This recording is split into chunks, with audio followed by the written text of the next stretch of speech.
Programme मध्य मुकाबले में खुशामदीद। मैं हूं रबिया एहसन और मेरे साथ मौजूद हैं रऊफ क्लास्टा। और आज के प्रोग्राम में जो टॉपिक्स हम शामिल करेंगे उसमें सबसे पहले पाकिस्तान के अफगानिस्तान के अंदर टीटीपी के ठिकानों पर एयर स्ट्राइक, मुतादिद ठिकाने तबाह, मतलूब दहशतगर्द हलाक, वजारत खारजा ने तस्दीक कर दी। दोनों हमसाय ममालिक के दरमियान कशीदगी में इजाफा। वजीरिस्तान में दहशतगर्दी के हमलों में शहीद होने वाले फौजी अफसरान के जनाजों में सदर पाकिस्तान और आर्मी चीफ की शिरकत। वजीर आजम शहबाज शरीफ भी दोनों अफसरान के घर पहुंच गए। बढ़ती कशीदगी के मौजूदा हालात में नताइज क्या हो सकते हैं, इसके ऊपर बात करेंगे। इसके अलावा बात करेंगे पंजाब के नौजवान तलबा के लिए वजीर आला पंजाब मरियम नवाज ने बड़ा मंसूबा लॉन्च कर दिया। 20,000 ई और पेट्रोल बाइक्स देने का ऐलान। पंजाब बैंक और हुकूमत पंजाब मिलकर नौजवानों को बाइक्स देंगे। कौन से शहरों यूनिवर्सिटीज के तलबा इस स्कीम से फायदा उठा सकेंगे और इसकी शराइत क्या होंगी। मंगल को पंजाब काबीना इजलास में पेश होने वाली अहम तफसीलात की एक्सक्लूसिव स्टोरी आपके साथ शेयर करेंगे। इसके अलावा बात करेंगे सेनेट इलेक्शन में पीटीआई में टिकटों की तकसीम पर इख्तलाफात। पंजाब में हामिद खान और जुल्फी बुखारी को टिकट मिलने पर सवालात उठ गए। खैबर पख्तूनख्वा में सेनेट की 11 नशिस्तों पर 42 उम्मीदवारों के कागजात नामजदगी जमा। क्या खैबर पख्तूनख्वा में कोई बड़ा सरप्राइज आ सकता है? फैसल वाडा भी एमक्यूएम की हिमायत से सेनेट के मैदान में उतर गए। ये तमाम डेवलपमेंट्स हैं जो आज के प्रोग्राम में शामिल करेंगे। और हमारे साथ मौजूद हैं सीनियर सहाफ़ी और तज्ज़ियाकार कामरान यूसुफ साहब। उनको वेलकम करेंगे। अस्सलाम वालेकुम कामरान यूसुफ साहब। जी, अस्सलाम वालेकुम जी। कामरान यूसुफ साहब, thank you for joining us. बड़ी अहम डेवलपमेंट हुई है आज, उसके ऊपर बात करेंगे। पाकिस्तान ने अफगानिस्तान में टीटीपी के जो ठिकाने हैं उस पर एयर स्ट्राइक किया और वजारत खारजा ने इसकी तस्दीक भी कर दी है। थोड़ा इसका बैकग्राउंड बताइएगा और डिटेल्स क्या हैं, शेयर कीजिएगा। देखें, पाकिस्तान और अफगानिस्तान के दरमियान जो ताल्लुकात हैं वो गुज़श्ता कई माह से कशीदा हैं, और उसका जो सबसे बड़ा जो रूट कॉज है वो यही है कि पाकिस्तान में जो भी दहशतगर्दी के हालिया महीनों में बड़े वाक़यात हुए हैं, वो या तो कलअदम तहरीक तालिबान पाकिस्तान ने किए हैं या उससे जुड़े जो दूसरे ग्रुप थे। और पाकिस्तान का हमेशा से ये मौक़िफ़ रहा है कि इन दहशतगर्दी के जो जो वाक़यात हैं, इनके ताने बाने अफगानिस्तान से मिलते हैं, और तवातुर से पाकिस्तान अफगान तालिबान के ऊपर ये दबाव भी डालता रहा है, उनसे मुतालबा भी करता रहा है कि वो टीटीपी के खिलाफ मौसर कार्रवाई करें। लेकिन अफगान तालिबान इस बात पर बज़िद रहे कि वो टीटीपी के खिलाफ कार्रवाई नहीं कर सकते। उसकी वो बहुत सी अपनी वजूहात बताते हैं, और वो पाकिस्तान को यही कहते रहे कि आप इसका कुछ सियासी हल निकालें। फिर हमने देखा कि पिछले साल दिसंबर में एक दहशतगर्दी का बड़ा वाकया केपी में हुआ, जिसमें 23 पाकिस्तानी जवान शहीद हुए। और उसके बाद पाकिस्तान ने क्लियरली एक वार्निंग दी थी अफगान तालिबान की हुकूमत को कि अगर इसके बाद कोई दहशतगर्दी का बड़ा वाकया हुआ और उसमें पाकिस्तानी जो फौजी हैं वो शहीद हुए, तो फिर पाकिस्तान इंतजार नहीं करेगा और पाकिस्तान अफगानिस्तान के अंदर दहशतगर्दी के जो ठिकाने हैं उनके खिलाफ कार्रवाई करेगा। तो 16 मार्च को जो मीर अली शुमाली वजीरिस्तान में दहशतगर्दी का हालिया वाकया हुआ, जिसमें 7 पाकिस्तानी मान और ऑफिसर भी शामिल थे, वो शहीद हुए। तो वो आप कह सकते हैं कि एक टिपिंग पॉइंट था। और उसके बाद फिर पाकिस्तान ने आज ये स्ट्राइक्स किए इनसाइड अफगानिस्तान। होस्ट और पक्तिका जो सूबे हैं वहां पर ये हमले किए गए हैं। और इसमें जो सबसे अहम पहलू है, माजी में भी पाकिस्तान कभी कभी जो अफगानिस्तान के अंदर इस तरह के एयर स्ट्राइक्स करता रहा है, लेकिन इस तरह फर्क यह है कि माजी में पाकिस्तान ने कभी भी पब्लिकली एक्नॉलेज नहीं किया। अप्रैल 2022 में पाकिस्तान ने इसी तरह के फिजाई हमले किए थे, लेकिन आज तक उसको ऑन नहीं किया। For the first time Pakistan ने ना सिर्फ अफगानिस्तान के अंदर हमले भी किए बल्कि उसको पब्लिकली एक्नॉलेज किया है, जिससे साफ जाहिर होता है कि एक क्लियर शिफ्ट है पाकिस्तान की हिकमत अमली में अफगानिस्तान को लेकर के। और जो ताल्लुकात की इस वक्त नौयत है उससे क्लियरली अंदाजा होता है कि जो भी अवेलेबल मैकेनिज्म थे इन इश्यूज को हल करने के लिए, वो अपेरेंटली फेल हो गए।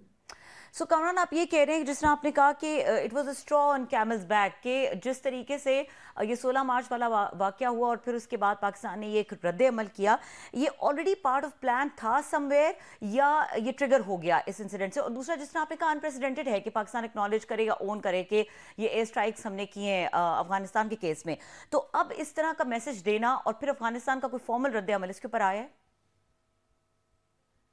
देखें, जो 16 मार्च के वाकये की आपने बात की, देखें ये जो सारी टेंशन जो बिल्डअप हो रही थी वो कई अरसे से हो रही थी। और जैसे मैंने आपसे कहा कि इससे पहले भी जो दहशतगर्दी के वाकयात हुए, तो पाकिस्तान ने क्लियरली अफगानिस्तान को वार्निंग्स भी दी, लेकिन उन वार्निंग के बावजूद पाकिस्तान में दहशतगर्दी के जो वाकयात हैं उसमें कमी वाकई नहीं हुई। तो 16 मार्च वाला वाकया एक डिफाइनिंग वो मोमेंट था, फिर वो ट्रिगर हुआ और एक टिपिंग पॉइंट था। उसके बाद पाकिस्तान ने ये कार्रवाई की, और अगर पाकिस्तान अभी भी कार्रवाई ना करता तो एक व्यू ये है कि फिर पाकिस्तान कमजोर दिखाई देता है। मैसेज जो है अक्रॉस द बोर्ड और अफगानिस्तान को ये देना बहुत जरूरी था। अब जहां तक अफगान तालिबान की बात है, पाकिस्तान की तस्दीक करने से पहले ही, सबसे पहले तो तस्दीक खुद अफगान तालिबान की हुकूमत ने की। उनके तर्जुमान की तरफ से आज सुबह ही एक तफसीली बयान जारी हुआ, जिसमें उन्होंने मजम्मत की। उन्होंने कहा कि ये हमारी सॉवरेंटी की खिलाफवर्जी है, और जो पाकिस्तान का दावा है उसकी उन्होंने तरदीद की। उसमें उन्होंने कहा कि जो पाकिस्तान ने ये फिजाई हमले किए हैं इसमें कोई दहशतगर्द नहीं मारे गए, बल्कि 8 जो सिविलियन, उसमें खवातीन और बच्चे शामिल है, ये उनका दावा है, वो इसमें मारे गए हैं। और साथ ही वो पाकिस्तान को एक, आप कह सकते हैं कि धमकी भी लगा रहे हैं। वो ये कह रहे हैं कि अफगान तालिबान ने ये साबित किया है कि जब एक सुपर पावर ने उनके मुल्क पर कब्जा करने की कोशिश की, अंदरूनी मामलात में मुदाखलत करने की कोशिश की, तो उनको शिकस्त का सामना करना पड़ा। और अगर पाकिस्तान इस डगर पर चलेगा, अफगानिस्तान के अंदरूनी मामलात में मुदाखलत करेगा, तो यकीनी तौर पर उसके खतरनाक जो नतायज हैं वो पाकिस्तान को फेस करना पड़ सकते हैं। और हमने देखा कि पाकिस्तान के एयर स्ट्राइक्स के बाद उनकी जो वजारत दिफा है, उन्होंने एक स्टेटमेंट जारी किया जिसमें उन्होंने ये कहा कि जो अफगान सिक्योरिटी फोर्सेस हैं उन्होंने गोलाबारी की है पाकिस्तानी हमलों के जवाब में। पाकिस्तानी जो मिलिट्री चेक पोस्ट हैं उनको निशाना बनाया है। तो इससे क्लियरली एक अंदाजा होता है कि जो अफगान तालिबान है, यकीनी तौर पर वो भी इस मौके के ऊपर बैक डाउन करने के लिए तैयार नहीं है। बट आई थिंक पाकिस्तान ने क्लियरली एक रेड लाइन जो है वो ड्रॉ की है कि अगर इस तरह के वाकयात मुस्तकबिल में भी होंगे तो पाकिस्तान अब कोई हिचकिचाएगा नहीं, और वो इनसाइड अफगानिस्तान इस तरह की कार्रवाई जरूर करेगा। जी Kamran, thank you very much. आपने बड़ा तफसील से सारी चीज़ें आपने अगेन एक्सप्लेन की हैं।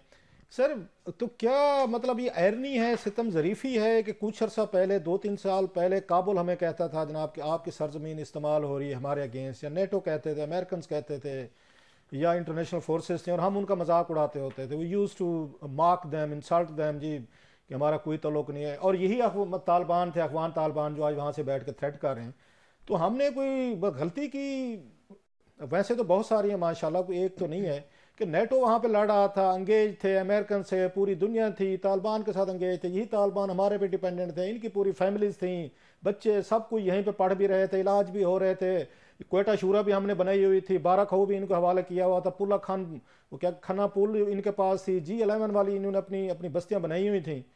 ये तो 2-3 साल पहले तक तो हम बड़े खुश थे कि तालिबान आ गए हैं जनाब। हम उनके एतराज़ात के जवाब में यही कहते थे हमारा तो हमारी ज़मीन इस्तेमाल नहीं हो रही, सो इट्स ए कारमा। आज वही तालिबान कहते हैं नहीं जनाब हमारी जो ज़मीन है तो वो इस्तेमाल नहीं हो रही पाकिस्तान के अगेंस्ट। सो आप क्या समझते हैं हमारा उस वक्त इतना जोशो खरोश करना, और अमेरिकन को और नेटो को उनको यहाँ से निकालने में मदद करना, जिसका ताना भी दिया है, आप बता भी रहे हैं, उन्होंने टांट किया कि दुनिया की हमने 2 सुपर पावर्स को शिकस्त दी, जैसे अकेले शिकस्त दी थी उन्होंने। ना पाकिस्तान थे, ना दुनिया थी, ना अमेरिकन थे, ना यूरोपियन थे, ना असला था, ना किसी का था। सो इसको आप कैसे देखते हैं कि 2-3 सालों में situation as reversed? And sorry for my long comment, लेकिन मैं इसको कहे बगैर रह नहीं सका कि आज हम कहते हैं कि आपकी ज़मीन हमारे खिलाफ इस्तेमाल हो रही है। आई थिंक इसमें कोई शक नहीं है कि पाकिस्तान की जो अफगानिस्तान को लेकर के हिकमत अमली थी वो बुरी तरह नाकाम हुई है और हमारे मुंह के आगे आ गई है।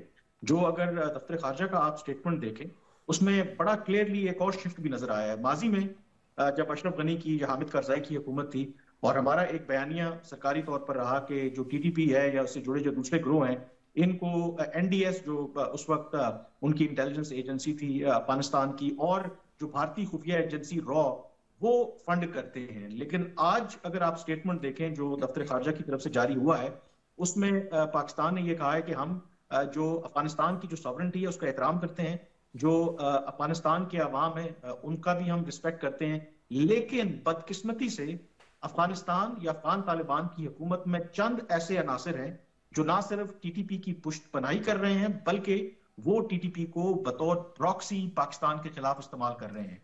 तो ये कितना बड़ा शिफ्ट है कि जो पहले हम कहते थे कि टीटीपी को सपोर्ट कर रही है भारत की खुफिया एजेंसी रॉ या जो अशरफ गनी या कारजाई की जो हुकूमतें थी, और उस वक्त हम कहते थे कि जी हम अफगान तालिबान को इसलिए सपोर्ट करते थे क्योंकि मुस्तकबिल में अगर वहां पर इस तरह की हॉस्टाइल गवर्नमेंट आ जाएगी तो कम से कम अफगान तालिबान हम उनको सपोर्ट कर रहे हैं तो हमारे वो मफादात का तहफ़्फ़ुज़ करेंगे। और आज यकीनी तौर पर ये सोचने का मकाम है कि हम उन्हीं अफगान तालिबान के ऊपर ये इल्जाम आयद कर रहे हैं कि वो सपोर्ट कर रहे हैं टीटीपी को, उनको पैट्रनाइज कर रहे हैं, उनको हमारे खिलाफ एज अ प्रॉक्सी इस्तेमाल कर रहे हैं। अच्छा और कामरान, आपने इंटरेस्टिंगली बड़ा ये फिर खूबसूरत सोचने वाली बात है इसका। आपने बड़ी खूबसूरत बात की। ये हमारे डिफेंस एनालिस्ट होते थे, रिटायर्ड फौजी जर्नल हमारे भाई, हमारे बहुत सारे कालम निगार जर्नलिस्ट पिछले 20-30-40 सालों में हमें समझाते रहे कि दो चार आप और मेरे जैसे थे कि भाई साहब जाने दें, आप अफगानिस्तान को अफगानिस्तान के हाल पे छोड़ दें।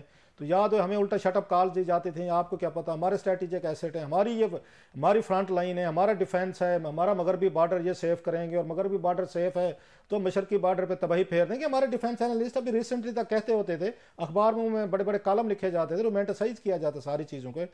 आज अब समझते नहीं है कि जो नेटो इंटरनेशनल फोर्सेस या वहाँ के नॉर्दर्न अलाइंस या उनके उनके जो अगेन कमांडर्स थे, वो जो पाकिस्तान को कहते थे कि भाई साहब आप ना इनको पनाह दें, आप इनको मत अनलीश करें अपनी इस सरजमीन से हमारे अगेंस्ट, और हम कहते थे नहीं यहाँ पे नहीं हो रहे।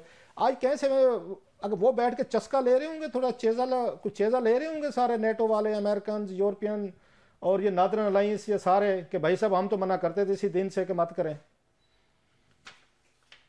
आई थिंक बिल्कुल जो इसमें जो सबसे ज्यादा लोग खुश हो रहे होंगे, जो यकीनी तौर पर नहीं चाहते कि पाकिस्तान और अफगानिस्तान के ताल्लुकात बेहतर हों, और जो उस वक्त पाकिस्तान की जो हिकमत अमली है उसको क्रिटिसाइज करते थे, तो यकीनी तौर पर मैं तो कहता हूं कि अमेरिका और ये तमाम जो ममालिक हैं जो पाकिस्तान की उस वक्त की पॉलिसी पर तनकीद किया करते थे, आज वो तमाशा देख रहे हैं कि देखें ये वही पाकिस्तान है जो अफगान तालिबान के खिलाफ कार्रवाई नहीं करता था और अफगान तालिबान को कहता था कि ये एक हकीकत है, ये एक सियासी ताकत है, इनके साथ बातचीत किए बगैर मामलात आगे नहीं बढ़ेंगे। और आज वही अफगान तालिबान पाकिस्तान की सलामती के लिए एक बहुत बड़ा खतरा बन गए हैं। तो आई थिंक ये डेवलपिंग सिचुएशन है, जाहिर है कि इसको जिस तरीके से डील करना है एक तरफ तो हमें करना चाहिए। अच्छा कामरान, आपका फायदा उठा जी, सॉरी बात कर लें।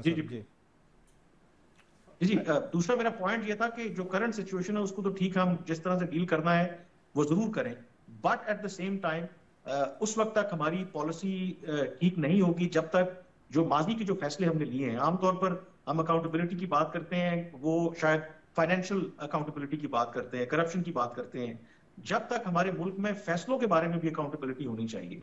आई थिंक वो फैसला किसने लिया था कि आप अफगान तालिबान को एक तो सपोर्ट कर ही रहे थे, फिर टीटीपी के साथ आपने मुज़ाकरात किए, फिर उनके लोगों को जेलों से छोड़ा, फिर सैकड़ों की तादाद में लोगों को वापस आने दिया, तो एटलीस्ट हो सकता है कि मैं पता है कामरान, आपको पता है कौन सा ये राज है, यू नो दैट कि किसने फैसले किए? जनरल ये बाजवा साहब थे, जनरल फैज साहब थे, इमरान खान साहब थे, इन तीनों ने किए हैं। कौम को पता होना चाहिए sir, they should know that. Faiz general Bajwa ने उनके दौर में, क्योंकि वो एक आर्मी चीफ थे, एक आईएसआई चीफ थे और बाद में पेशावर के कोर्ट कमांडर थे। सवाल ये कि ये नहीं है कि हो सकता है कि उनकी इंटेंशन गलत थी, इंटेंशन हो सकता है उनकी ठीक हो, लेकिन सवाल ये है कि जब इतना बड़ा आपको एक बैकलैश आए तो एटलीस्ट उन फैसलों की या जो लोग जिन्होंने फैसले किए उसकी अकाउंटेबिलिटी भी होनी चाहिए कि आपने क्या सोच के ये फैसला किया था, क्योंकि जब तक आप वो अकाउंटेबिलिटी उन फैसलों की नहीं करेंगे तो फिर आपका जो कोर्स करेक्शन है वो भी नहीं होगा। अच्छा थोड़ा सा आपका फायदा उठा लेते हैं सर, क्योंकि फॉरेन ऑफिस आप कवर करते हैं, सिक्योरिटी तो मामला देखते ही हैं। इसहाक डार साहब आ गए foreign minister. Sir foreign ministry का क्या इस पे रिएक्शन है? इतने हम क्रिटिकल क्राइसिस में चल रहे हैं और डार साहब totally new to the ministry, वो तो खुश भी नहीं है फॉरेन मिनिस्टर बन के, वो तो फाइनेंस मिनिस्टर लगना चाह रहे थे। तो इसको आप कैसे देख रहे हैं शिफ्ट को, और वहाँ पे फॉरेन ऑफिस के लोगों की क्या इस पे रिएक्शन है कि डार साहब चला लेंगे काम को? देखिए जो फॉरेन ऑफिस के अंदर एक तो बड़ा लोग मोहतात हैं इस वक्त, तो उसकी वजह यह है कि आफ्टर ऑल इसहाक डार साहब बेशक वज़ीर ख़ारजा नहीं बनना चाहते थे, नून लीग के अंदर उनकी एक हैसियत है, वो एक इन्फ्लुएंशियल आई थिंक लीडर है with in the PML setup. एक तो वो बड़ा एहतियात से चल रहे हैं, दूसरा अभी तक का जो इसहाक डार साहब का, दो के इट्स टू अर्ली टू जज, लेकिन अभी तक जो उनका कंडक्ट रहा है, जो एक हफ्ता 7-8 दिन हुए हैं, तो उसमें बज़ाहिर उनकी बॉडी लैंग्वेज, उनकी जो भी दफ्तर खारजा में एक्टिविटीज रही हैं, अपेरेंटली यही लग रहा है कि अभी भी कहीं ना कहीं उन्होंने इस फैसले को कबूल नहीं किया कि उन्हें वजीर खजाना नहीं बनाया गया। इनफैक्ट जो पहला उनका इंटरेक्शन दफ्तर खारजा में हुआ, एक ट्रेडिशन है जहां पर उनको एक एलैबोरेट ब्रीफिंग दी गई फॉरेन पॉलिसी चैलेंज के हवाले से, जब उनको मौका मिला तो उन्होंने अपनी जो तकरीर है या अपना जो इंटरेक्शन है, बेशतर उसका जो फोकस है वो पाकिस्तान की मईशत के ऊपर रखा और फॉरेन ऑफिस से कहा कि आप एक रोल प्ले करें कि कैसे पाकिस्तान के जो मुआशी मसाइल हैं उनसे पाकिस्तान को निकालना है, इकोनॉमिक डिप्लोमेसी की बात की, सरमायाकारी की बात की, और फिर एक आज जो स्टीयरिंग कमेटी बनी हुई है जो एयरपोर्ट्स को आउटसोर्स करना है, उसकी मीटिंग उन्होंने दफ्तर खारजा में चेयर की। तो इसलिए आई थिंक लगता ही है कि अभी भी जो इसहाक डार साहब हैं उनका दिल कहीं ना कहीं फाइनेंस मिनिस्ट्री में ही लगा हुआ है। बट आई थिंक ये आने वाला वक्त वो बताएगा, कामरान क्योंकि कहते हैं अब ना, तो वो नहीं कामरान कहते हैं old habits die very hard, so it will take time sir. जी जी बिल्कुल बहुत शुक्रिया बिल्कुल। ठीक है, ब्रदर, थैंक यू। बहुत शुक्रिया जी, बहुत शुक्रिया। कामरान यूसुफ साहब हमारे साथ मौजूद थे और यहाँ पे वक्त हुआ है ब्रेक का। ब्रेक के बाद बात करेंगे वज़ीर आला पंजाब मरियम नवाज एक बड़ा मंसूबा लॉन्च कर रही हैं और वो बल्कि कर चुकी हैं, और वो उस मंसूबे की क्या डिटेल्स हैं, क्या शराइत हैं, कौन इनसे मुस्तफ़ीद होंगे, क्या इसके मैकेनिज्म है, इसके ऊपर बात करेंगे इस ब्रेक के बाद। हमारे साथ रहिए।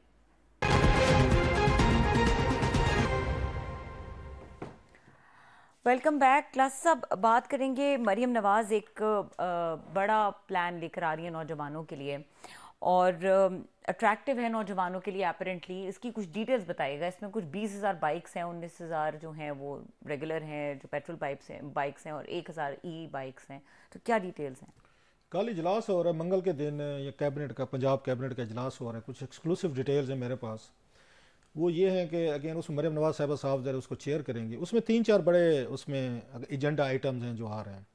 एक तो यही है जो आपने बात की है कि वहाँ सूबे में कोई ये 20,000 नौजवान पढ़े लिखे जो स्कूल कॉलेजेस या यूनिवर्सिटीज़ में पढ़ रहे हैं, उनको बाइक्स जो है ना, ई बाइक्स भी हैं, पेट्रोल बाइक्स भी हैं, वो देने का प्लान है। जो मनसूबा कल पेश किया जा रहा है, बड़े मतलब 15-20 पेजेस की डिटेल जो है ना वहाँ पेश की जा रही है। वो कुछ आपसे शेयर करते हैं। वेरी इंटरेस्टिंग डिटेल की ज़रूरत क्यों पेश आ रही है इसकी, और इसका फ़ायदा नुकसान क्या है, दोनों साइड देखते हैं। सही।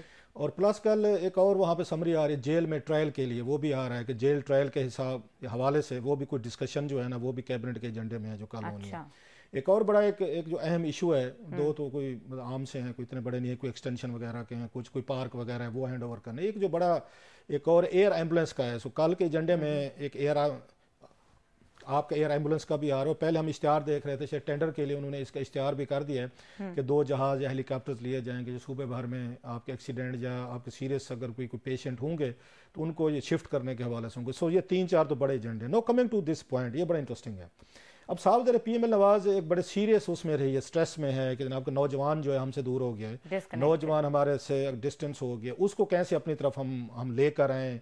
वो ये समझे कि हम उन्हीं के लिए काम करना चाहते हैं, हम उनके साथ अपने आप को लिंक करना चाहते हैं, रिलेट करना चाहते हैं। वो सारे का सारा वो नौजवानों का क्राउड जो है जो 65% है समझा जाता है, वो इमरान खान साहब जो हैं अपने बयाने की मदद से, मतलब है कि इमरान खान साहब ने ऑन ग्राउंड उनके हामियों से मादरत के साथ कि ऑन ग्राउंड तो कुछ नज़र नहीं आता कि उन्होंने नौजवानों के लिए क्या किया 3.5 सालों में। कुछ किया हो तो कुछ हमें गाइड कर दीजिएगा, कोई पॉलिसी दी हो, कोई IT की दी हो, कोई उनको कोई काम पे लगाया हो, कोई प्रोजेक्ट शुरू है, मुझे तो नज़र नहीं आते एटलीस्ट। अच्छा, इनके जहनों में ये है कि जनाब कि आप इस तरह के प्रोजेक्ट्स लेकर आएँ कि जो नौजवान जो है ना उसको कुछ चीज़ें दें, उसको मतलब कोई मटेरियल चीज़ दें जो उसको एसेट लगे कि ये हुकूमत जब शहबाज शरीफ आते हैं, नवाज शरीफ आते हैं तो ये हमें कोई ना कोई चीज़ हमें देते हैं, अगर खुद खाते हैं तो हमें भी साथ में बांटते हैं।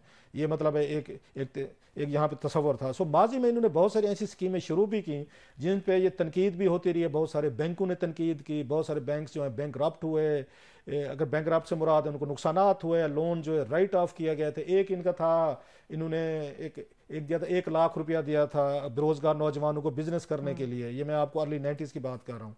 उस वक्त बहुत सारे नौजवानों ने पैसा लिया और पैसे के बाद उन्होंने वो पैसे वापस नहीं किए। फिर एक इनकी येलो एक कैब स्कीम इन्होंने शुरू की थी, वो बाद में पता चला अफगानिस्तान में बिक रही थी वहाँ पे येलो कैब जो हैं। बहुत सारे लोगों ने पाकिस्तानी, आपको पता है जुगाड़ तो माशाल्लाह कोई प्रोजेक्ट अच्छी नीयत से हो, मुमकिन नहीं हो सकता कि हम पाकिस्तानी उसको बिगाड़ के ना रख दें। इन्होंने गाड़ियों को आग लगाना शुरू कर दी ताकि इंश्योरेंस क्लेम कर सकें या चोरी की FIR करवा के ताकि हमें पैसे ना देने करें। तो सो बहुत सारे स्कैंडल जो है ना इनके माजी में भी आते रहे। अच्छा, फिर इनका सबसे बड़ा जो ये था, मशहूर था, लैपटॉप दिए इन्होंने नौजवानों को अगेन एंगेज करने के लिए कि, और खान साहब कहते होते थे कि लैपटॉप इनसे ले लें लेकिन वोट आपने हमें देना है। मतलब हमने कुछ नहीं करना, लैपटॉप उधर से ले के आपने वोट वगैरह है ना तो आपने हमें देने। और भी बड़ी इनकी स्कीमें रही हैं जो बैंकों से, बैंक ऑफ पंजाब से ये स्पॉन्सर करवाते रहे। Now coming to this point, अब ये आइडिया जो था ये पिछले मोहसिन नकवी साहब लेकर आए थे कि जनाब के लाहौर में दीगर उसमें इलाकों में ये बड़ी स्मॉग आ गई है, पोल्यूशन आ रही है, उसका हाल वैसे बड़ा इंटरेस्टिंग निकाला। वैसे मेरी तो समझ से बाहर है, बहुत सारे हमारे उसमें एक्सपर्ट बैठे हैं वो गाइड करेंगे। उन्होंने कहा जनाब कि पोल्यूशन और स्मॉग को एड्रेस करने का एक ही हाल है कि लोगों को मोटरसाइकिलें दे दो, बाइक्स दो। ऑलरेडी जो मतलब हाल है सूबे का, और बाइक्स के हमारे जो भाई हैं, हम खुद भी बाइक चलाते रहे बड़े अरसा, हम तो किसी को रूल रेगुलेशन कह दे कि हम तो वो ये फिक्र नहीं करते। आपकी सड़कों पे जो हाल है, आपकी जो यहाँ पे ट्रैफिक के सिग्नल्स हूँ, सबसे एक्सीडेंट्स में किसी की डेथ हो रही है ना, तो वो हमारे बाइक नौजवान बच्चों की हो रही है, वन व्हीलिंग हो, दीगर हो, चीज़ें हों। खैर, आपको चाहिए था कि आप अपने अपने शहरों की पब्लिक ट्रांसपोर्ट बेहतर करते, सिस्टम बेहतर करते, चीज़ें ठीक करते। उन्होंने कहा जनाब के 20, ये पहले था 10,000 का, कि 10,000 जो है इनको ई बाइक इनको दे दे, 2.5 लाख रुपए पर ये बाइक की कीमत बनती थी। सही। तो उन्होंने कहा कौन खरीदेगा, पैसे कहाँ से आएंगे? उन्होंने कहा बैंक ऑफ पंजाब जो है ना वो देगा। 1.9 बिलियन के करीब टोटल सारी चीजें मिला के इन्होंने प्रोजेक्ट किया। उसमें सूद की अमाउंट भी है कि बैंक जो है वो फंड करेगा इन स्टूडेंट्स को, 20,000 सूद है, जो होगा, सूद के मांग। बिल्कुल जो सूद होगा वो बैंक देगा, इनको जीरो इस पे इंटरेस्ट पे दिए जाएंगे। ठीक तो है। उन्होंने कहा 2.5 लाख जो है ये बहुत ज्यादा है, ये पैसे हैं, तो आप मतलब ई वाला जो आपकी ई बाइक्स हैं, आप ऐसे करें पेट्रोल बाइक्स भी शुरू कर दें। तो फिर ये फैसला हुआ चला जनाब कि अब की दफा जो मरियम साहबा कर रहे हैं कि 10,000 वो कर लें, आप उस पेट्रोल बाइक्स कर लें, और 10,000 जो है ना ई बाइक्स कर लें। अब मुझे नहीं पता, अभी तक इसमें मतलब डिटेल्स नहीं आई कि ई बाइक्स पाकिस्तान खुद बना रहा है या बाहर से इंपोर्ट करेगा। अभी मुझे I am not clear about that. I hope कि इसकी पॉलिसी जब आएगी सामने आएगी, इंपोर्ट करेंगे तो ऑलरेडी आपके पास डॉलरों के मसले हैं। अगर पाकिस्तान नौकरी तौर पर बना रहा है तो चलें, वो तो बात समझ में आ रही है। सो इन्होंने कुछ कुछ शहर हैं जो इन्होंने वो किए हैं, सही। उनको आइडेंटिफाई किया, जिसमें लाहौर है, इसमें फैसलाबाद है, मुल्तान है, रावलपिंडी है, और इसके बाद बहावलपुर है। अच्छा, लाहौर खुद है, जैसे मैंने कहा। इस पे कुछ एतराज़ात भी किए गए हैं। उन्होंने कहा जनाब कि आप जो इतना बड़ा पैसा लगा रहे हैं इन चीज़ों में, सब कुछ कर रहे हैं, इंफ्रास्ट्रक्चर आपके पास नहीं है। कल को आप जो ई बाइक्स आएंगी उनकी बैटरीज के मसाइल हैं, उनको रिन्यू करने के या उनको रिचार्ज करने के मसाइल हैं। बड़ी उन्होंने लंबी चौड़ी उन्होंने एक लिस्ट बनाई है कि आप इन तमाम चीज़ों को क्यों सब करेंगे। शराइत क्या है, एलिजिबिलिटी क्राइटेरिया क्या है? स्टूडेंट होना चाहिए नंबर 1, आप किसी यूनिवर्सिटी में पढ़ रहे हो, किसी कॉलेज में पढ़ रहे हो, आपका डोमिसाइल इन्हीं इलाकों का होना चाहिए जो मैंने आपको बताया। लेकिन असल मकसद वही है।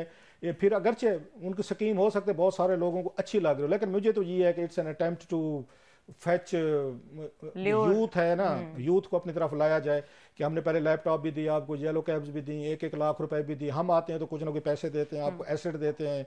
अब हम आपको ये बाइक देना चाहते हैं, अगर आपको उसमें मिल रहे किस्तों में मिल जाए, अगर आपको 24 माह की किस्तों में ले लें। लेकिन हैविंग सेड ऑल दिस, वो ठीक है, हुकूमतें अपने प्रोजेक्ट्स लाती रहती हैं, उनका ख्याल है कि इससे इकोनॉमिक एक्टिविटी जनरेट होगी, मोटरसाइकिल खरीदे जाएंगे, वेंडर्स बाकी लोगों का कारोबार चार पड़ेगा। लेकिन आपके शहरों में मेरा ख्याल है हशर नशर होगा जब आप इतनी बड़ी तादाद में, ऑलरेडी पंजाब में बताया गया है कि 3.5 करोड़ वह रजिस्टर्ड गाड़ियां हैं, 3.5 करोड़, और 83% जो है मोटरसाइकिल हैं, बाइक्स हैं और स्कूटर हैं। मतलब 100 अगर गाड़ियां हैं आपके रजिस्टर्ड हैं पंजाब में, तो 83 गाड़ियां स्कूटर और मोटरसाइकिल हैं आपके। आप उसमें मजीद ऐड करें। अच्छा, ये तो अभी एक पायलट प्रोजेक्ट है, इन्होंने इसको एक्सपेंड करना है। फिर हर जिले वाला कहेगा जनाब 36 को मुफ्त का आ रहा है ना, कि मुफ्त में हमें मिल रहा है कि 2.5 लाख का आपको ई बाइक पड़ रहा है और 1.5 लाख का आपको पेट्रोल वाला आपको बाइक पड़ रहा है। सो फिर उसके बाद सारा सूबा कहेगा हमें भी दें, आपके बाकी डिस्ट्रिक्ट भी कहेंगे 5-6 को क्यों दे रहे हैं। और मेरा ये ख्याल है ट्रैफिक मैस ये बढ़ेंगे आपके शहरों में, खुदा ना खास्ता एक्सीडेंट बढ़ेंगे या स्पीडें बढ़ेंगी, आपकी पोल्यूशन जो है जिसके लिए आप कर रहे हैं वो बढ़ेगी। बहरहाल दैट्स हाउ इन पाकिस्तान जो फैसले किए जाते हैं कि हालांकि होना ये चाहिए था कि लोगों को इतनी अच्छी ट्रांसपोर्ट दें। आप तो खुद लंदन में रहे हैं, मरियम नवाज साहब रही हैं, नवाज शरीफ साहब रहे हैं, शहबाज शरीफ साहब रहे, पूरी की पूरी हमारी इलीट रही है, इमरान खान साहब रहे हैं। तो मुझे समझ नहीं आती कि लोकल लेवल पे सिस्टम इंप्रूव करने के बजाय, मतलब लंदन में तो बाइकें हमने नहीं देखी, बाइक्स नहीं होती इस तरीके की कि वहां पे सारी की सारी आपकी अंडरग्राउंड है, आपके पास बसेज हैं, चीजें। आपने मेट्रो बनाई, तो मेट्रो इसका मतलब है वो कामयाब नहीं हो पा रही। फिर अच्छा, आपको तो ये है, अगर थोड़ा सा ये देखें कि 10 करोड़ रुपया उसके लिए भी है, पब्लिसिटी के लिए, मीडिया के लिए भी है उनकी, इस पूरे प्रोग्राम को वो पब्लिसाइज करने के लिए कि वो टीवी पे इश्तिहार चलो, अखबार पे चलो, सोशल मीडिया पे चलो, लोगों को बताया जाओ कि कितना बड़ा। मैं इसी पॉइंट की तरफ आई थी ग्लास साहब कि जब से मरियम नवाज वज़ीर आला बनी है, एक हमने एक्टिविटी देखी है, डेली बेसिस पर हम कुछ ना कुछ होता देख रहे हैं। कभी वो विजिट्स कर रही हैं, थानों में जा रही हैं, जेल में जा रही हैं, कैदियों से मिल रही हैं, मरीजों से मिल रही हैं, स्कूल्स में जा रही हैं।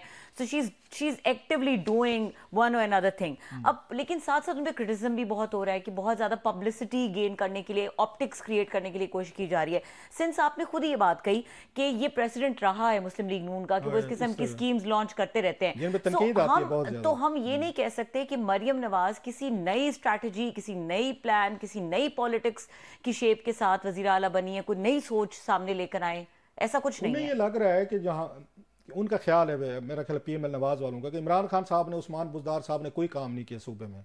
कोई मतलब डिस्ट्रिक्ट्स में कोई बहुत बड़ा प्रोजेक्ट, पूरे मुल्क में प्रोजेक्ट्स लॉन्च नहीं किए गए। वो बहुत सारे प्रोजेक्ट्स अपने क्रेडिट पे लेते हैं। हमने ये देखे इलामा इकबाल, हमने वो बना, एयरपोर्ट बना दिया, हमने लाहौर इस्लामाबाद मोटरवे बना दिया, मुल्तान तक बना दिया, गोजरा बना दिया, फैसलाबाद, इधर वो कहते हैं सवात वाला भी हमने बनाया, सियालकोट बनाया, खारियम, उन्होंने एक लंबी लिस्ट है उनके पास, कहते हैं हमने प्रोजेक्ट्स बनाए। फैसलाबाद में बहुत सारे काम किए, अच्छा लाहौर में बहुत सारे काम किए। उन्होंने कहा जनाब इन कामों को ये करने के बावजूद इमरान खान साहब ने कोई काम नहीं किया, फिर कि वो हमसे इलेक्शन जीत गए। Reason social media, reason TikTok, reason वो गाने शाने और जुकते शुकते हैं वो चलाई हैं। तो ये बात उनको समझ में आ गई। मैं तो कहता होता हूँ कि तरक्याती कामों पे लोग वोट नहीं देते, लोग अब शुगल मेले पे देते। नैरेटिव, खान साहब का नैरेटिव पावरफुल था, ठीक है। उन्होंने कि मैं कल ही काफी हूं, हम तो हमने आके अजीम कौम बनना है। और एक जो वोट पड़ा है उनको आके एस्टेब्लिशमेंट के खिलाफ पड़ा है, जुडिशरी के खिलाफ पड़ा है, अमेरिका के खिलाफ पड़ा है। उन्होंने पूरी दुनिया को इकट्ठा करके पेश कर दिया कि लोकल मसले भूल जाएं 2 मिनट के लिए, पहले जरा हम दुनिया वाले मसाइल हल करते। लोगों ने कहा बिल्कुल ठीक है, हम पहले 5-6 बड़े मसले ना ये हल कर लेते हैं। सो उनको ये समझ आ गई कि अगर आपने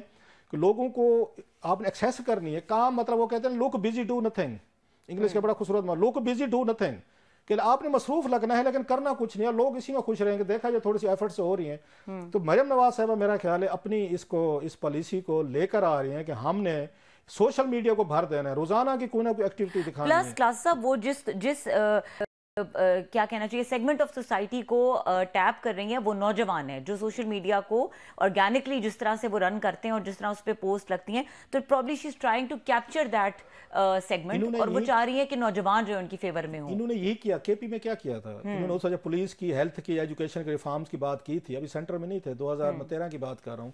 इन्होंने वहां पे दुरानी साहब थे, या नासिर दुरानी साहब को लेके गए थे, आईजी लेकर उन्होंने सेल किया था, पोस्टर बॉय थे उनके, वही इनकी टीमें थी इनके पास बड़ी इफेक्टिव। इन्होंने वहां पे हर चीज को ट्विटर पे डालना शुरू कर दिया, फिल्में बनाना शुरू कर दी, ये कर रहे हैं, ये कर रहे हैं, ये कर रहे हैं। नवाज शरीफ साहब से पहले जो थे, अगर शहबाज शरीफ साहब, नवाज शरीफ साहब, वो एक पुराने स्कूल ऑफ थॉट के थे। वो कहते सड़कें, पुलें, मोटरवे ये बनाने से हम लोगों को बताएं कि हमने ये काम किया है। लोगों ने कहा नहीं भाई हमें तो नजर नहीं आ रहा, और अगर मैं उस पर ट्रैवल करता हूं, मैं को अकेला थोड़ा करता हूं, पूरा मुल्क करते हैं। सो लोगों को इज्तिमाई काम अपनी जाती फेवर नहीं लगती, उनको ये फेवरें लगती हैं कि जनाब कि आप जरा अगर रोज की बुनियादों पे 2-4 क्लिप डालें ना और उसको थोड़ा प्रोपेगेट करें, बूस्ट करें, काम करें ना करें, फिर उससे लगता है कुछ हो रहा है। कुछ हो रहा है। जी, ब्रेक का वक्त हो रहा है और ब्रेक के बाद बात करेंगे कुछ सेनेट के हवाले से। पीटीआई के भी कुछ आपस के इख्तलाफात हैं जो सामने आ रहे हैं, और सेनेट की टिकटों पे क्या चल रहा है, केपी में क्या चल रहा है, पंजाब में क्या चल रहा है, इसके ऊपर बात करेंगे। ब्रेक के बाद हमारे साथ रहिए।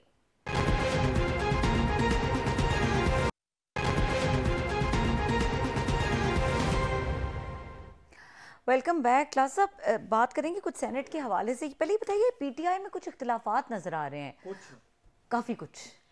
अब कोई एक सेगमेंट ये कहता है कि जी सुन्नी इत्तेहाद कौंसिल में शामिल होना चाहिए था, कोई कहता है नहीं होना चाहिए था। कंफ्यूजन किस लेवल पे है और किस वजह से? एक तो इमरान खान साहब को दाद देनी चाहिए कि किसी भी फैसले का गलत सही का, सही फैसले का तो वो लेते हैं जिम्मेदारी, गलत फैसले की वो बिल्कुल नहीं लेते, हमेशा ही will keep on passing to others. आपको याद है हमद खान साहब हमारे साथ एक दफ़ा थे वो शो में, तो उन्होंने भी ये कहा जी मैंने खान साहब को ये बताया, तो उन्होंने कहा जनाब मेरे जो लीगल एडवाइज़र थे उन्होंने मुझे गलत मशवरे दिए थे कि असम्बली तोड़ी, रूलिंग पे उन्होंने डिसमिस कराया। चलो मान लिया जी यहाँ पे तो लीगल एडवाइज़र गलत मिल गए थे आपको कौमी असम्बली में, तो पंजाब असम्बली वाला फिर तजर्बा कैसे किया? अब आपको समझ आ गई थी कि आपने इस्तीफे नहीं देने थे, असम्बलियाँ नहीं तोड़नी थी, अंदर रहना था सिस्टम के, तो सारे आपके पाँव पकड़े रहे कि जनाब के पंजाब में मत करें वहाँ पे और ये केपी में ना करें। फिर आपने किसी की मानी। खान साहब कार खुद लेते होते हैं, अगर रिजल्ट अच्छा आ जाए तो मैं कहता सी, बुरा हो जाए तो इतना मशवरा देता सी, that's human nature as well. अब सेम वही कुछ हो रहा है। अब एक तरह का ये तस्वीर दिया जा रहा है कि ये सुन्नी कौंसिल इत्तेहाद वाला फैसला हो जाए, इमरान खान का नहीं था, कुछ और लोगों ने कर लिया। जरा थोड़ा ट्विस्ट देखें, जरा मजे का ट्विस्ट है कि खान साहब पे आपने पानी नहीं पड़ने देना उनका, हालांकि उनको मानना चाहिए था, और जिस पे रिएक्ट भी किया है उन्होंने साहिबजादा हामिद साहब ने, और ठीक रिएक्ट किया कि भाई साहब मैं आपके पास आया था, आपको तो मुंह को नहीं लगाता था, आपको कोई करीब नहीं आने, सारे लोग डरे हुए थे, मैं आया, मैं अपनी पार्टी दी। अब आप पार्टी को आपने ज्वाइन करने के बाद गलत था सही था, आप चेक कर लेते ना, मतलब ग्राहक वाला हिसाब है ना, आप चेक कर लेते कि क्या चीज़ ठीक है क्या गलत है। अब आपने चेक की नहीं है, अब आपके वो गले पड़ गए, तो अब आप कह रहे हैं फैसला किसने किया, एक चीज़। दूसरी, खान साहब जो है मुझे ये लगता है कि ये जो पीटीआई ना एक तरह का लकी रानी सर्कस वाला काम हो रहा है इसके साथ, एक सर्कस सा बन गया। हालांकि बड़ी पार्टी है, बड़ा इसका फॉलोइंग है, बड़ा इसकी प्रेजेंस है, दबदबा, रोब, दहशत सब कुछ है, कलई काफ़ी है, आपको पता है। अब उन्होंने एक होता है रिंग मास्टर होता है हर इसका सर्कस का, जो शेर को वो करता रहता है या जो भी नचाना नचूना होता है करते रहते हैं। अब उनसे पूछा जाना चाहिए, आपने बनाया था अली ये गौहर साहब को बनाया था चेयरमैन, आप अली गौहर साहब तक रखते ना, उन्हीं के जरिए पार्टी चलाते ना, आपने एक सर्कस खोल दिया है। अब 8-10 लोग मिलते हैं खान साहब से, आखिर पे मिलती हैं अलीमा खान साहबा, 8-10 लोग बाहर निकलते हैं और मुख्तलिफ बोलियां बोलते हैं। अब जरा उठा के देख लें, किसी दिन कोई पैकेज बनाए ना बंदा इनका मिला के कि जनाब फलां बंदे ने, अब 8-10 लोग जाते हैं, लतीफ़ खोसा साहब जाएंगे वो एक और वो कहानी सुनाएंगे, उसके बाद शेर अफजल मरवा साहब जाएंगे वो नई बात बताएंगे, अली जफ़र साहब जाएंगे, फिर उसके शोएब साहब जाएंगे, हामिद खान साहब जाएंगे, उमैर नियाजी साहब जाएंगे, ये सारे जब आएंगे ये नई नई बातें बताएंगे कि खान साहब ने मुझे ये कहा है। अच्छा, उमर अयूब साहब जाएंगे वो कोई और बात करेंगे। अब ये वापस आते हैं, सब ने टीवी पे आना होता है, सब ने बताना भी होता है हमारी खान साहब से मुलाकात हुई, कोई नई खबर भी आपने बतानी होती है, फिर एक दूसरे को कंट्राडिक्ट वो कर रहे होते हैं, वो कहते हैं खान साहब ने मुझे ये कहा था, कहते नहीं नहीं मुझे तो ये कहा था, और फिर उसके बाद अगले दिन अलीमा खान साहब कहती है नहीं जनाब कि खान साहब ने ऐसे नहीं ऐसे कहा था। आपने बना दिया एक सर्कस, ये पार्टी बन गई एक लकी रानी सर्कस बना देना अल्लाह के फजल से, और credit must goes to Imran Khan साहब। आपने पार्टी, या तो इतना हौसला नहीं था आपके अंदर कि आप अपनी पार्टी की पावर्स डेलीगेट करते अली गौर को, फिर अली गौर को चलाने देते। एक सीईओ होता है, मतलब इस भी चैनल का सीईओ एक है ना, एमडी एक ही होगा ना। अब 10 बना दिए जाएं इसके, नियो टीवी के उस सीईओ लग जाए या एमडी लग जाए, चल गया ना काम, फिर उसके बाद तो चला लिया आपने चैनल। तो खान साहब ने यही कुछ काम किया है, उन्होंने एक पार्टी के 10 उन्होंने सीईओ बना दिए हैं, और 10 को कहते हैं कि तू ठीक कह रहा है और जो बात मैं तुझे कह रहा हूं बाहर जाके तूने कहनी है। वो एक तरह का तमाशा बन गया। It's again it has become अगर एक वो कहते हैं mockery of an political party. आप उनसे अपने लीगल लोगों से अलहदा मिलते, अपने पॉलिटिकल लोगों से अलहदा मिलते। जो लीगल लोग हैं उनसे पॉलिटिकल मशवरे ले रहे हैं, जो पॉलिटिशियन है उनसे लीगल मशवरे ले रहे हैं। फिर इसके बाद अच्छा हर बंदे को होता है कि मैं अपनी इंपॉर्टेंस बताऊंगा खान साहब ये मेरे पे कितना ट्रस्ट करते हैं। वो बेचारा पार्टी वर्कर जो है, जो उनके फॉलोअर्स हैं, वो कंफ्यूज हैं, एक दूसरे से फिर लड़ाइयाँ भी होती हैं कि वो मेरे खिलाफ साजिश कर। अच्छा, वकीलों की एक आपको बात बताऊँ, माशाल्लाह मेरे बड़े दोस्त भी हैं, बहुत नाराज ना हो जाए, वो ये कहते हैं इतनी जितनी रेवलरीज हर प्रोफेशन में होती है, हमारे में भी, सहाफियों में भी, हर में होती हैं, लेकिन जितनी गंदी बदतरीन मैंने रेवलरीज इनमें देखी है, वकीलों में देखी है, हसद, गीबत, एक दूसरे को बुराई, मुंह पे बड़े अच्छे होकर मिलेंगे। मैं बहुत सारे लोगों को जाती तौर पर जानता हूं, मैं ऐसे नहीं कह रहा, लेकिन वहां पे एक दूसरे को जड़ें काटेंगे, जहां पे दौ लगेगा एक दूसरे को बात पलटा मारेंगे, धोबी पटड़ा मारेंगे, वो सारा दिन यही कुछ होता रहता है कि अच्छा जी वो उसके बाद ये खोसा साहब जो है वो अहम हो गए, वो जनाब शेर अफजल मरवा साहब अहम हो गए, जनाब उसका हामिद खान साहब अहम हो गए, उसके बाद कहते हैं शोएब शाहीन अहम हो गया। सो जनाब खान साहब ने अल्लाह के फजल से अच्छी खासी पार्टी को एक दूसरे से अपनी पार्टी के लोगों को लड़ाया हुआ है, जो कि नुकसान हो रहा है उनका। ये कल है और सेनेट की टिकटों पे भी रहते हैं। बात करनी थी क्लास साहब, मैंने कहा मैं लकी रानी सर्कस को कर दूं कि एक बैठ के आपने मंजर कशी इतनी इंटरेस्टिंग हो गई कि खुद बना दिया, खुद बना दिया। अभी 10 बंदे आपने अली गौहर के पीछे लगे, अली गौहर गायब हो गया बेचारा, की नजर ही नहीं आता पार्टी चेयरमैन, वो सारे के सारे डायरेक्ट हुए हैं। इस डिस्कशन को कंटिन्यू करेंगे क्योंकि सेनेट के हवाले से जरूरी सवाल थे जो रह गए हैं, लेकिन यहाँ पे प्रोग्राम का वक्त खत्म हो गया है। देखने के लिए शुक्रिया, इजाजत दीजिए, अल्लाह हाफिज।